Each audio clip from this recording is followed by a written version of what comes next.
소소한 일상 속 스쳐가는 생각과 시시콜콜한 이야기를 공유합니다. 한량의 데일리 수다 방송 슬기로운 한량 생활 시작합니다.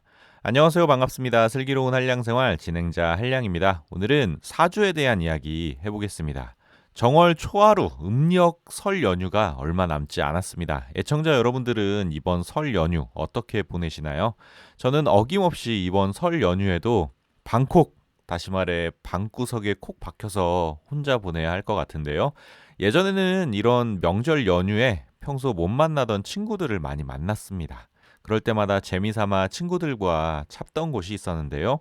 바로 사주 카페나 타로 카페였습니다. 새해 운세도 묻고 또 이런저런 좋은 얘기도 들을 수 있으니까 자주 갔던 거죠. 그리고 사주 카페는 친구들뿐만 아니라 연인과 함께 가기에도 꽤 괜찮은 데이트 장소인데요. 은근슬쩍 연인 사이에 궁합도 좀 물어보고 서로 조심해야 할 것들도 미리 알아보는 거죠. 또 다양한 질문과 답변이 오가면서 여자친구의 성향이나 취향을 좀 유추해 볼 수도 있는데요. 이렇게 연인과의 새로운 이야기거리를 만들 수 있으니까 가끔 사주를 보는 건 개인적으로 즐겁고 재미있고 또 특별한 경험이었습니다. 근데 지난 3, 4년간은 코로나 때문에 이 사주 보러 갈 기회가 아예 없었는데요.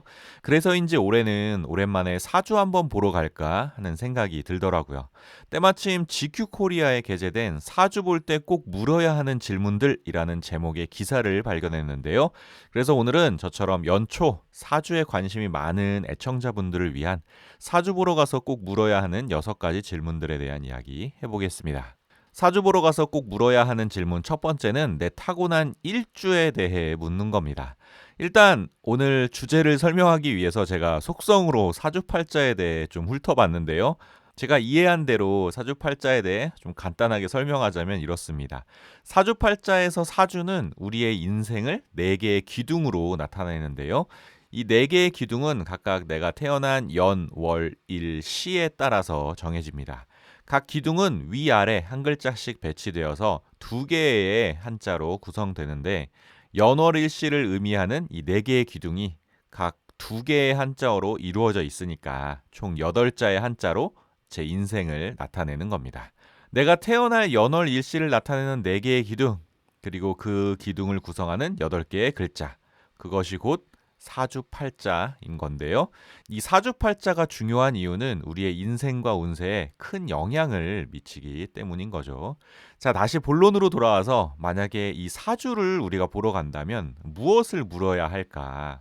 일단 기본적으로 자신의 일주에 대해 물어봐야 한다고 하는데요. 일주는 앞서 설명했듯이 내가 태어난 연월일시를 나타내는 4개의 기둥 중에 하나입니다. 각 기둥은 연월일시를 의미하는 연주, 월주, 일주, 그리고 시주로 이루어지는데요. 이 기둥들이 우리의 인생의 다양한 운을 보여준다고 합니다. 예를 들어 연주는 한평생의 운세를 나타내고 초년운과 웃사람에 대한 대인관계를 상징한다고 하고요. 월주는 성년 이후의 운수, 그리고 가족 간, 동료 간의 관계를 나타냅니다.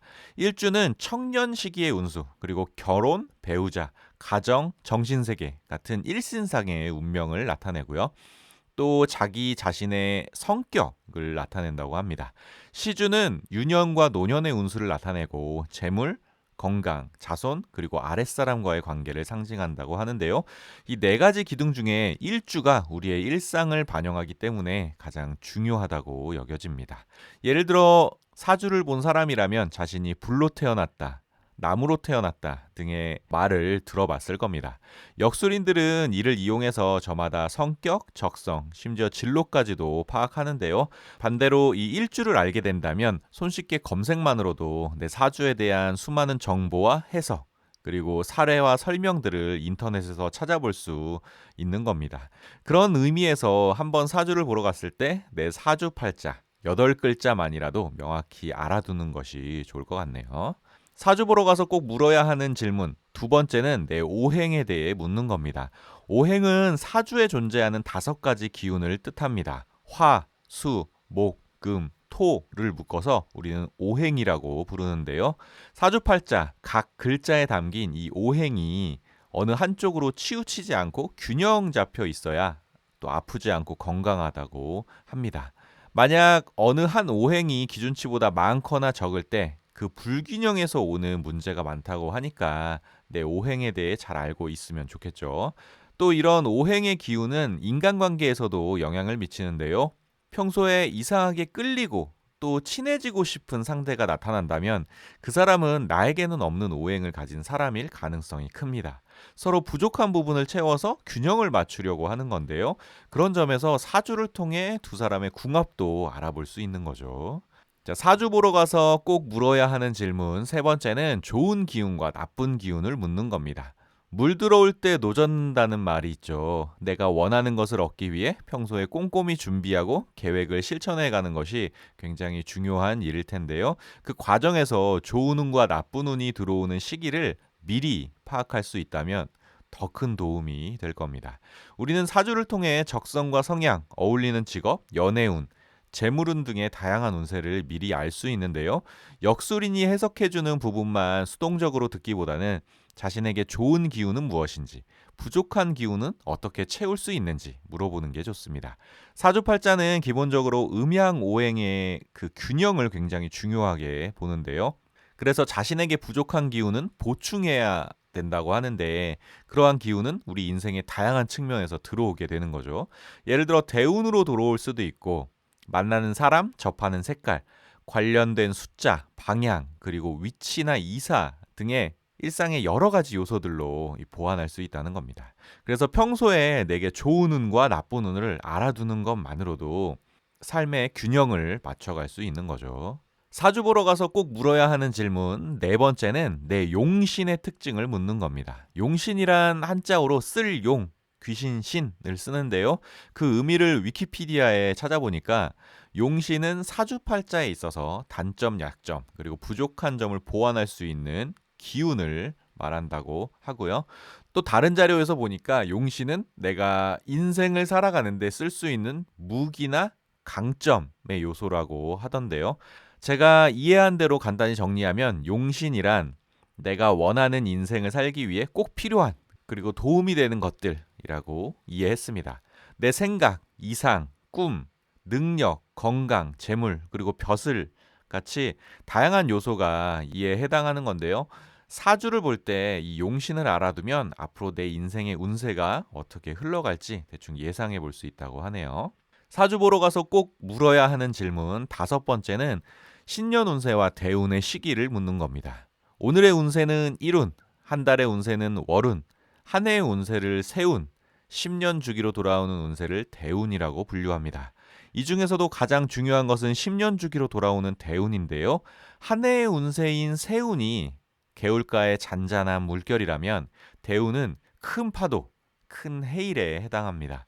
그러나 좋은 운이 들어온다고 해서 모두가 꽃길을 걷는 건 아니죠. 대운의 시기를 알고 미리 준비한 사람만이 그 운을 자신에게 유리하게 이용할 수 있는 건데요. 평소에 목표를 위해 능동적으로 계획하고 실행하는 사람에게 때마침 좋은 운세가 들어오는 겁니다. 사주를 보러 가서 꼭 물어야 하는 질문 여섯 번째는 내게 효과적인 개운법을 묻는 겁니다. 개운은 운이 트이는 것을 의미합니다. 따라서 개운법이란 내 삶이 더 나아지는 방법인데요. 쉽게 말해서 운명을 개선하는 법입니다. 대부분의 개운은 우리가 상상치도 못한 사소한 곳에서 들어오기 때문에 알아둔다면 미래를 준비하고 만들어가는 데 도움이 된다고 하는데요. 가장 좋은 개운법은 매일 꾸준히 실천할 수 있는 습관을 만드는 겁니다. 예를 들면 오행 중에 화가 없는 사주를 가진 사람이라면 내 안에 야망과 열정이 적어서 모든 면에서 시간적으로 지체하는 경우가 많다고 하는데요. 예컨대 입시에서 재수를 한다거나 취업도 늦어진다거나 하는 시기죠. 이런 상황에서 대표적인 개운법은 목표를 높게 잡고 매일 날 밀어붙이는 습관을 만드는 겁니다. 그 정도로 노력을 해야 이 타고난 운을 바꿀 수 있다는 건데요. 그런 점에서 내가 실천해야 하는 개운법이 무엇인지 미리 알아두는 것도 좋겠습니다. 시행착오를 줄일 수 있으니까요. 결국 개운법이라는 건 운세를 거스를 수 있는 건 자기 자신의 노력이라는 걸 다시 한번 알려주는 그런 개념인 것 같습니다. 자, 오늘은 사주를 볼 때 꼭 물어야 하는 6가지 질문에 대해 이야기해 보았는데요. 오늘 방송을 준비하면서 사주팔자에 대해 단시간에 좀 공부를 했습니다. 생각보다 내용이 많고 이해할 수 없는 한자어들이 되게 많아서 좀 힘들었는데요. 그래도 8개의 한자를 조합해서 그 의미를 분석하고 또 상성을 따져 묻고 나름대로 해석한 의미를 현실 인생에 적용해서 풀이하는 그 과정이 꽤 재미있게 느껴졌습니다. 제가 또 공대생 출신이라 뭔가 분석하고 해석하고 뜯어보고 묶어보고 하면서 현실에 적용하고 또 피드백하고 이런 과정들이 되게 재미있거든요. 그런 점에서 새로운 재미거리를 하나 발견한 그런 경험이었습니다. 조금 더 공부해보고 싶다는 생각이 솔직히 들기도 했으니까요. 애청자 여러분들은 어떠신가요? 여러분은 사주에 대해 어떻게 생각하십니까? 여러분들의 이야기도 댓글로 공유해 주시면 좋겠습니다. 오늘 제가 준비한 이야기는 여기까지고요. 들어주셔서 감사합니다. 다음에 만나요. 안녕. 뿅.